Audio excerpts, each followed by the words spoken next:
नमः सिद्धं सजात्म स्वरूप परम गुरु शुद्ध चैतन्य स्वामी ने नमः।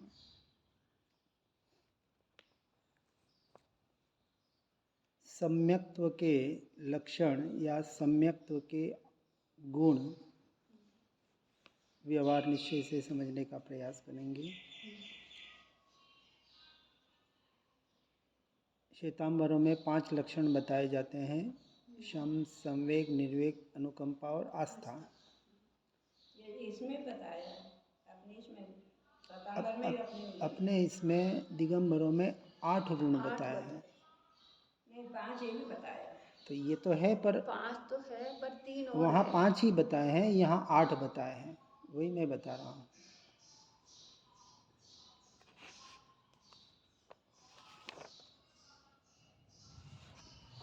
पाँच कहें 8 कहें, मूल तो धारा एक ही है कि किसी भी तरह से परद्रव्य पर भावों से हटकर अपने स्वरूप और स्वभाव की साधना करना।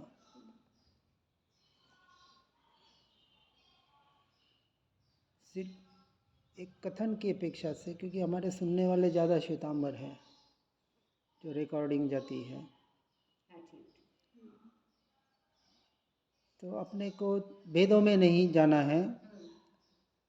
गुण तो अनंत है और अनंत गुणों में कुछ जो एक शब्दों के माध्यम से, वचनों के माध्यम से, भावों के माध्यम से जिसकी हम अपेक्षा से पकड़ कर सकते हैं अपने अनुभूति की अपेक्षा से, क्योंकि अरूपी अस्पर्शी ऐसे तत्व को पकड़ना है तो बहुत बड़ा कठिन होता है, और पकड़ने का अर्थ है पकड़ तो सकते नहीं। इसलिए सम्यक दर्शन अर्थात उसका यथार्थ श्रद्धान करना है, क्योंकि 5 इंद्रियों का और मन का वो विषय हो ही नहीं सकता, क्योंकि 5 इंद्रियों और मन का अपना लिमिटेशन है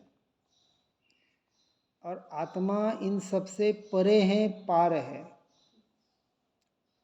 इसलिए 5 इंद्रियां, मन सिर्फ उस साधना को जनाने में एक सहायभूत साधन बन रही है। इतना ही कि जो ये मनुष्य रूपी शरीर मिला है उसको शास्त्रों को पढ़ने में, सुनने में, उसकी स्तुति आदि करने में, तो और इस शरीर को तप आदि के द्वारा और मन के भाव मन के द्वारा अपनी आत्मा तक, अपने स्वरूप स्वभाव तक पहुँचने का किसी भी प्रकार से प्रयास करना, प्रयत्न करना, इसी का नाम सच्चा यथार्थ परमार्थ पुरुषार्थ है।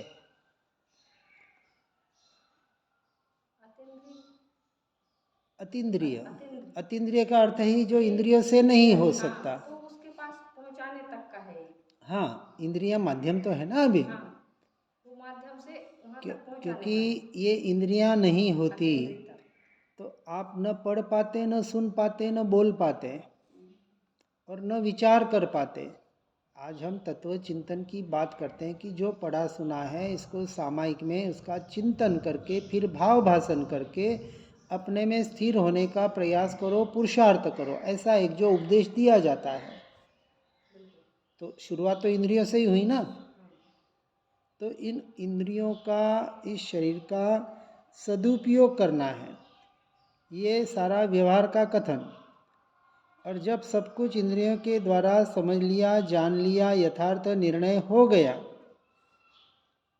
अब सिर्फ आपको मन की जरूरत रहती है, क्योंकि भेद ज्ञान, भेद विज्ञान, भाव भाषण में जो सहायक बनता है वो मन है। तो बाद में आपके पूरी मन की साधना रहती है। जैसे हम कह रहे हैं कि चाहे अशुभ क्रिया हो, चाहे शुभ क्रिया हो, क्रिया से धर्म नहीं होता, क्रिया साधन था। क्योंकि यहाँ एक बात को ध्यान रखना है, वास्तविक अक्रिय दशा तक पहुँचना है, ये वास्तविक सच्ची साधना है। इसलिए बार बार ये कहा जाता है क्रिया में धर्म नहीं है, क्रिया प्रारंभिक अवस्था का साधन है। वो बोलते ना, वो अशुभ या शुभाश्रव सब दुख रूप है, जो है सदा निराश्रव अमृत स्वरूप है। वही तो है ना, और उसमें दोनों अशुभ और शुभ दोनों आश्रव हुए ना। तो क्रिया और क्रिया के निमित्त से होने वाले भाव, मुझे मुनि लिंग ग्रहण करने का भाव आया, हम विचार करते हैं हाँ कितना अच्छा भाव आया। या संसार में किसी का वैर विरोध का भाव आया, अरे अरे आज बहुत बुरे विचार आए। दो भाव आए, एक अशुभ भाव और एक शुभ भाव। यहाँ कहाँ दोनों भाव आश्रव है, अपेक्षा से आश्रव बाद में बनते हैं। पहले जो समझना दो बात को, एक जो भाव आया, चाहे अशुभ भाव आया चाहे मुनिव्रत धारण करने का शुभ भाव आया, इन दोनों भाव को कहा औदयिक भाव, उदयागत कर्म के उदय से इस प्रकार के शुभ अशुभ भावों के परिणाम होते हैं। अब यदि उसमें एकत्व कर लिया, अरे रे रे मतलब खेद कर लिया, आज तो बहुत बुरी विचार आए, नहीं आने चाहिए, तो द्वेष कर लिया। और मुनिव्रत धारण कर, हाँ आज देखो कितने बढ़िया भाव आए, मुझे तो आज कितना अच्छा सपना आया, तो राग कर लिया। अब ये द्वेष और राग और द्वेष जो कर लिया ना, ये आश्रव का कारण बना, क्योंकि भेद ज्ञान नहीं किया, उन्हें अपना माना, एक को अच्छा माना एक को बुरा माना। इसी का नाम है कर्म का बंध। और उसमें यदि अटैचमेंट हो गया, मोह हो गया, तो अनंतानुबंधी का बंध हो गया। यानी ये दोनों दृष्टि को बिल्कुल हटाने की जरूरत है, मतलब ये दोनों दृष्टि को हटा के शुद्ध में इसलिए तो दृष्टि कहा ना, बदलने की दृष्टि द्रव्य पे करना इतना ही धर्म है। हाँ। और उसके लिए भेद ज्ञान के अलावा दूसरी कोई क्रिया हमारे पास तो नहीं है। इसलिए अमृत चंद्राचार्य देव बताते आत्मख्याति टीका में, जिन्होंने भी पाया पहले से 12वें गुण स्थानक की प्रोसेस, एकमात्र भेद ज्ञान, भेद विज्ञान, इसके अलावा दूसरा कोई 100 ताले की एक चाबी, अशुभ हो शुभ हो शुद्ध हो, सबसे हटना है। अब जब भावों की बात आई तो कहा आत्मा में अर्थात मुझ में भावों का भी अभाव है।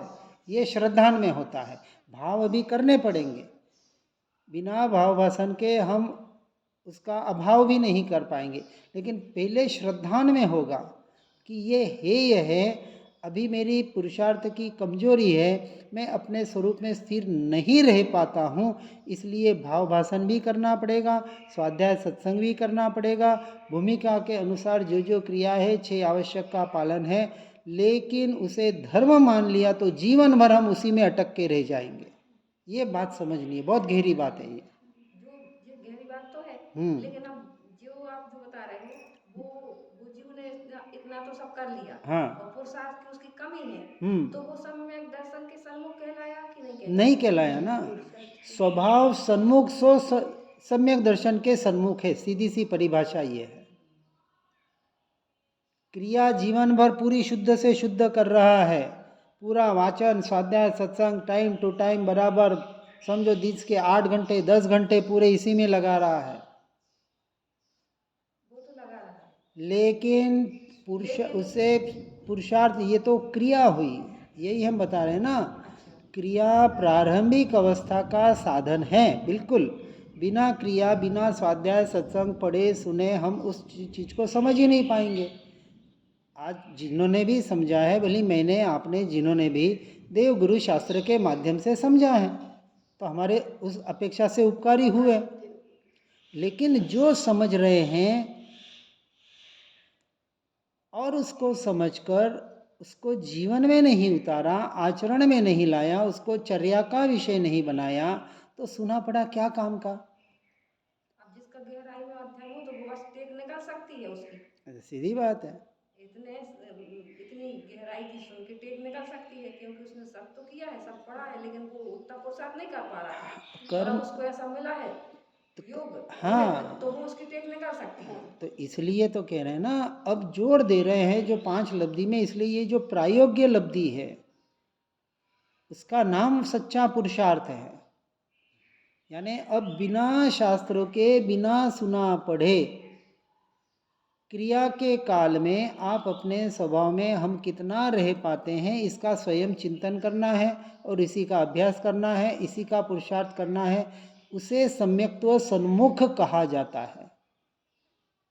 अब व्यवहार निश्चय दोनों पकड़ना।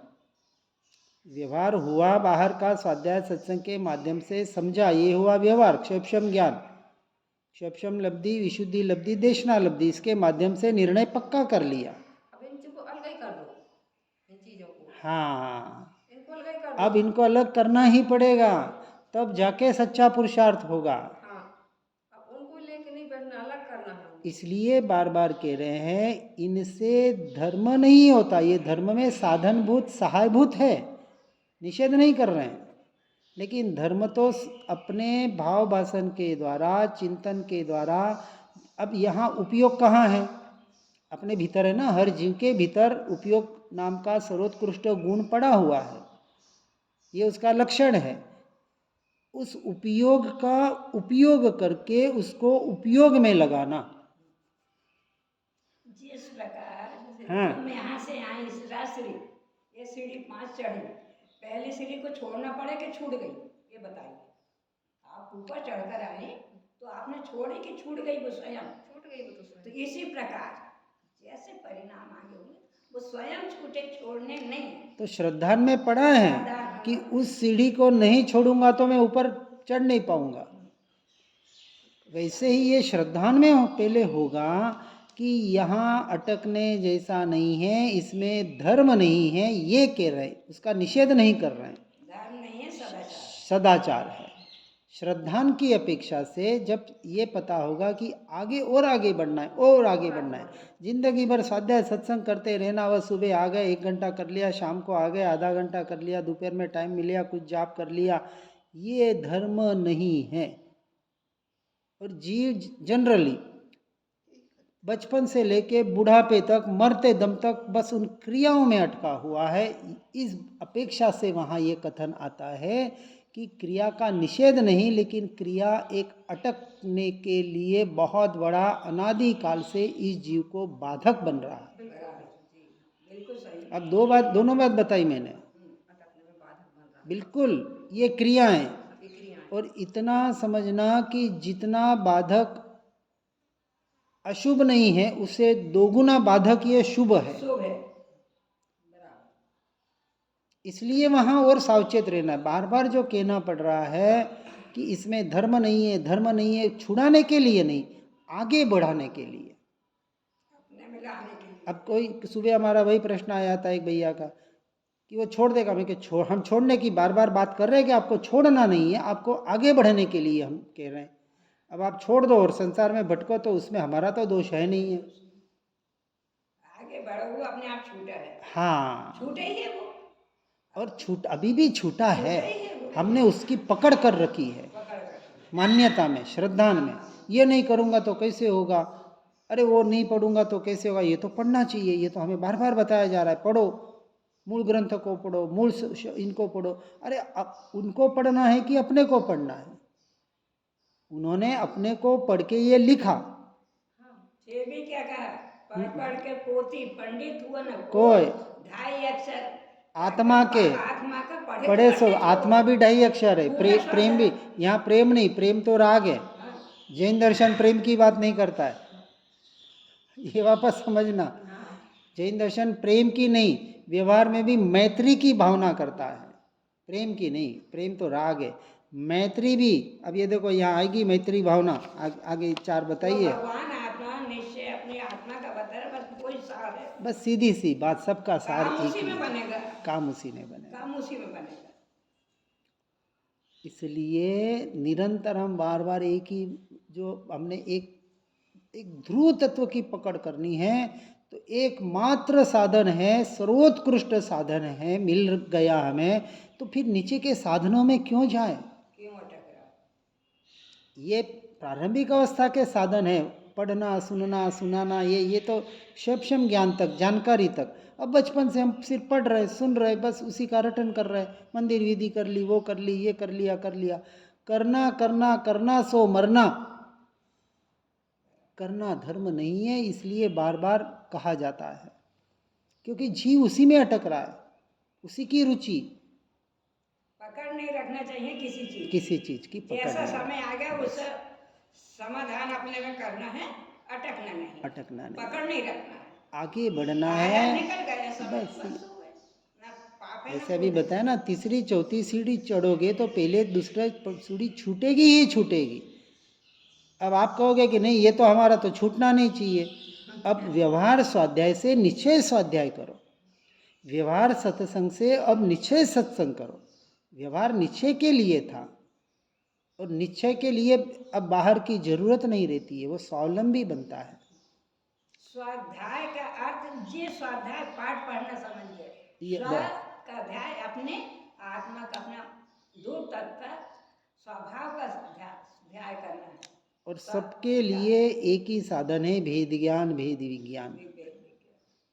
जब जब क्रिया हो रही है, इवन जब हम पढ़ सुन रहे हैं, स्वाध्याय कर रहे हैं, यदि उस वक्त भी भेद ज्ञान चले और ये पढ़ना सुनना ये छूट जाए और भेद ज्ञान करके उपयोग भीतर में आ जाए, तो पढ़ना सुनना छोड़ देना, यहाँ कहा जाता है। क्योंकि पढ़ सुन किस लिए रहे थे?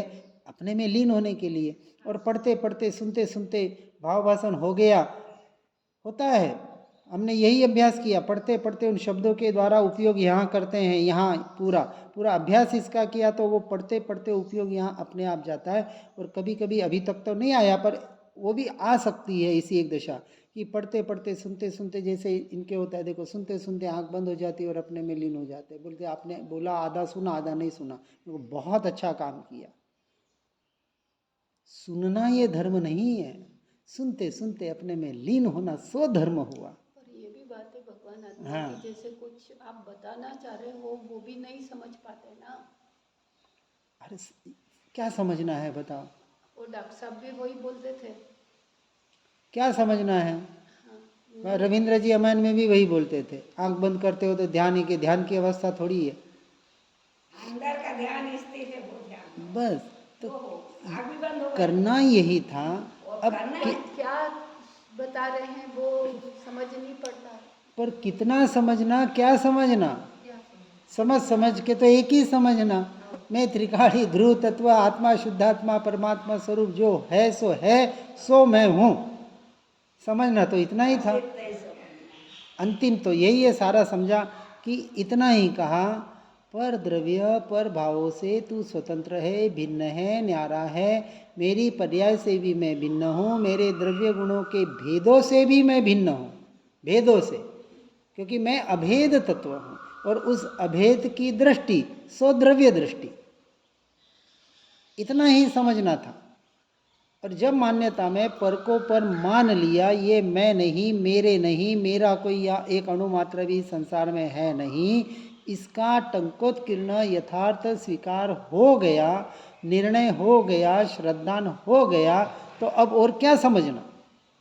वही अतीन्द्रिय ज्ञान कहलाता है। हाँ वही वो अतीन्द्रिय ज्ञान वही कहलाता है। नहीं, अतीन्द्रिय ये तो पर के अपेक्षा से अभी कथन हुआ। हाँ, अब स्व के अपेक्षा से कथन, उसे अतीन्द्रिय ज्ञान का है कि जब ये पर मैं नहीं, मेरा नहीं, तो अब मैं और मेरा, तो ये जो अनंत पर्याय जो अनंत गुणों से उत्पन्न हो रही है, ऐसा जो अभेद अखंड त्रिकाली ध्रुव तत्व भगवान आत्मा है, सो मैं हूँ, ऐसा निर्णय करना। सो अब यहाँ निर्णय अभी भी इंद्रियां हैं, अभी भी अतीन्द्रिय नहीं है। अतीन्द्रिय कब होगा? एक्चुअली अतीन्द्रिय आनंद निर्विकल्प अवस्था में आता है, वहाँ विकल्प भी नहीं रहता है। वो तो मुनिराज के होती है, दोनों के होती है।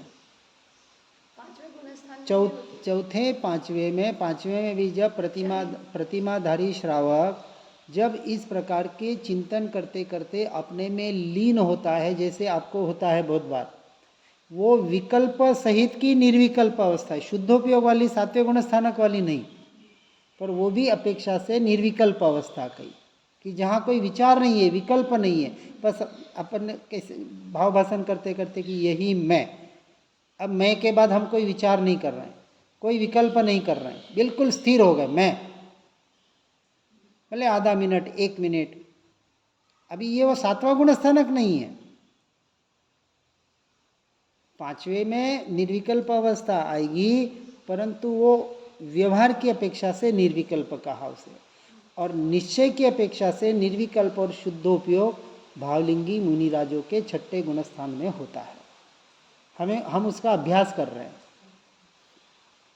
और ये अवस्था भी, ये इसे व्यवहार धर्म ध्यान कहा, और निश्चय धर्म ध्यान मुनिराजों के होता है।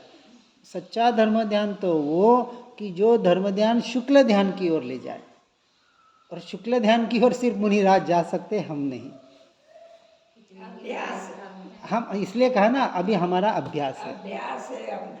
इसलिए तो कहा प्रतिमा बहुत अद्भुत वस्तु है। 11 प्रतिमा ऐसी वैसी नहीं है, और सम्यक दृष्टि को ही होती है, क्योंकि जब उसने 4थे गुणस्थानक में ये निर्णय कर लिया कि अब इसके अलावा, यानी 2 निर्णय होते हैं वहाँ, पर से नास्तीपना, अर्थात पर में अणुमात्र भी मैं और मेरापना रहता नहीं है। भले वो संसार में है 4थे में, 5वें में आंशिक छूटा है, आंशिक है। अब यहाँ छूटा, अब देखो भीनी भीनी खुशबू आई, ज्ञान जानने में आया, बोलते बोलते। मिट्टी की सौंधी सौंधी अभी बारिश के फव्वारे गिरे, अब आप देखो खुशबू आ रही है, किसकी आ रही है? सौंधी सौंधी आ रही है ना।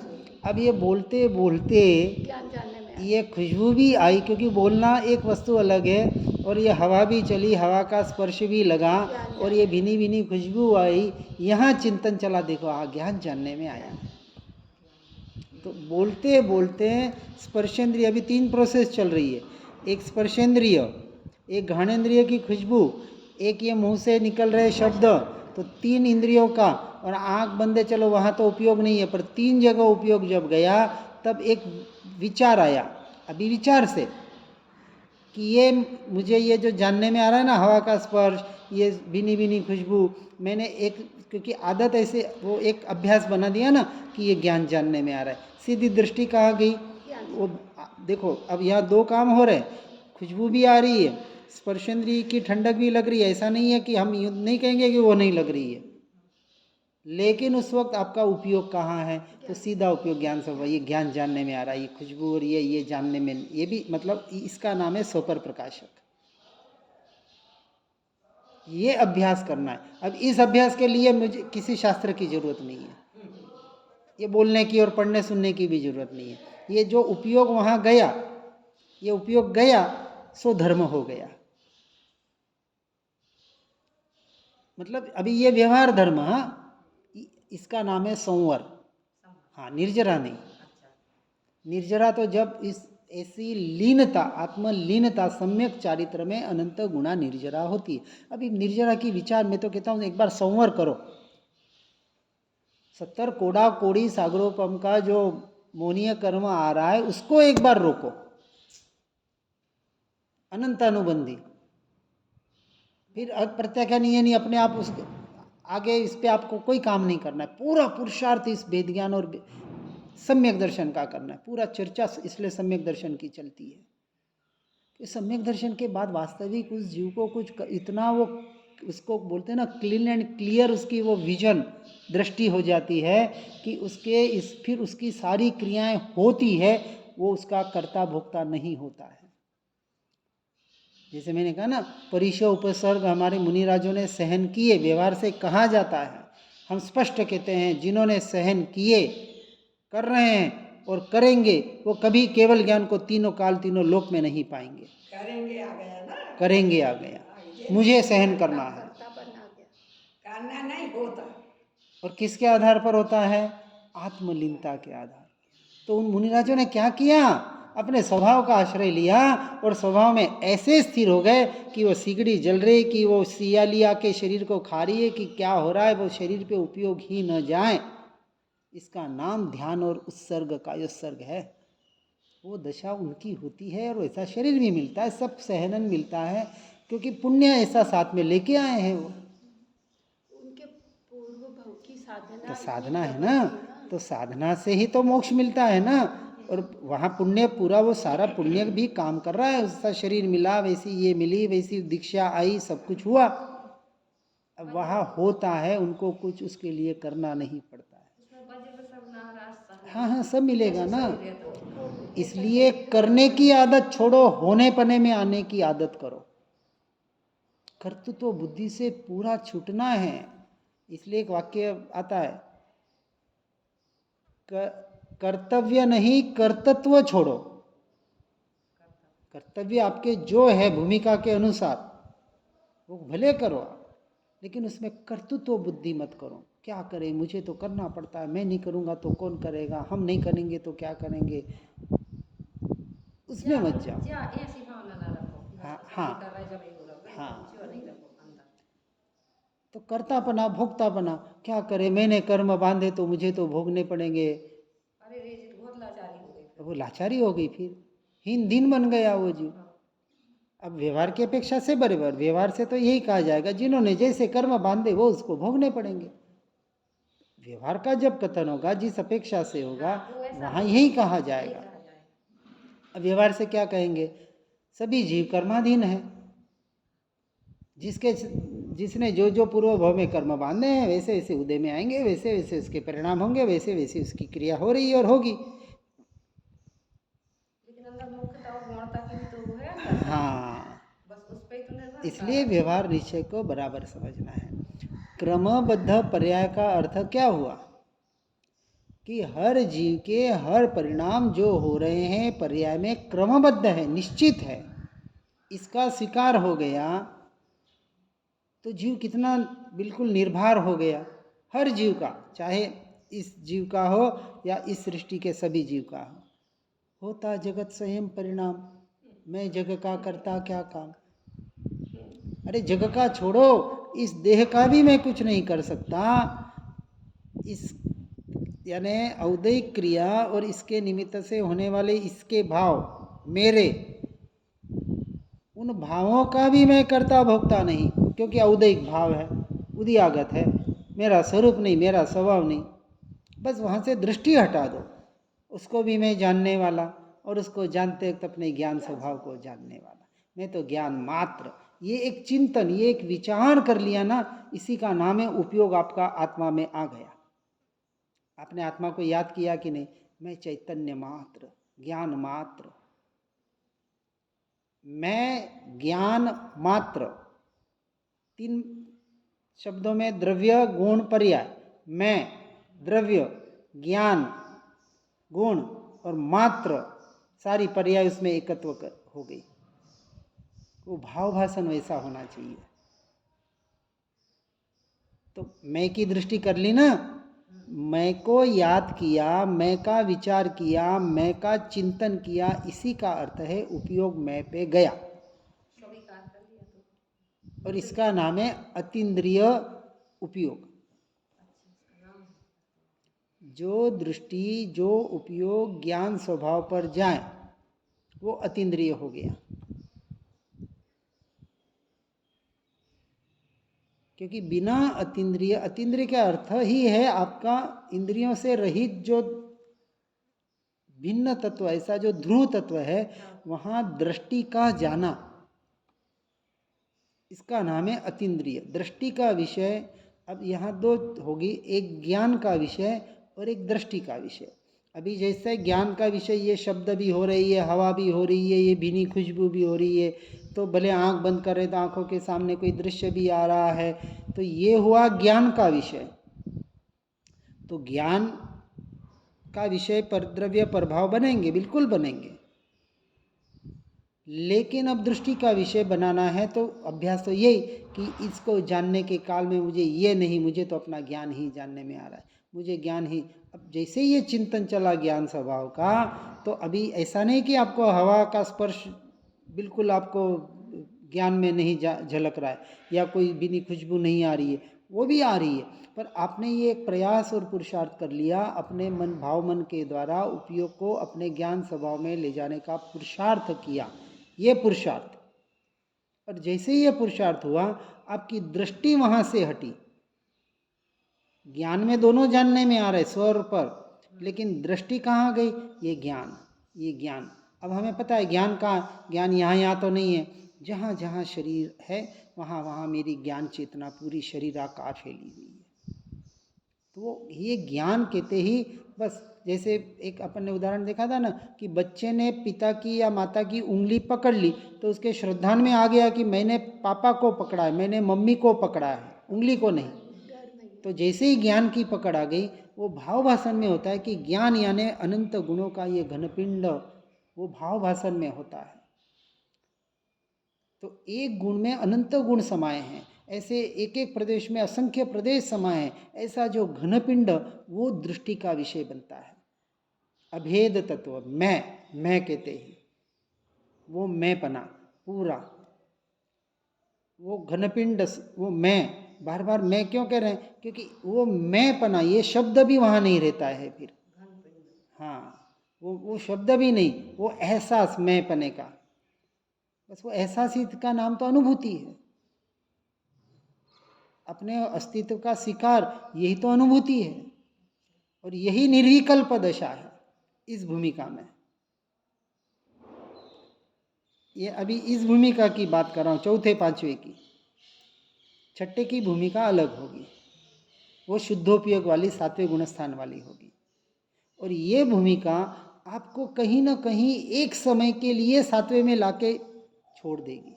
वो अपनी पकड़ की बात रही है, समय अपनी पकड़ की बात नहीं, उसी में आएगा। यही मैं, वो मैं करके जो जोर किया ना, द्रव्य का जोर, वो भाव भाषण, वहाँ आपका काम होता है, अपना काम होता है। पूरी ये पूरी साधना का विषय चला, ये साधना करनी है हमें, ठीक है। जिन वाणी के ज्ञान से हो सम्यक श्रद्धान, हो चारित्र महान और पाऊं पद निर्वाण।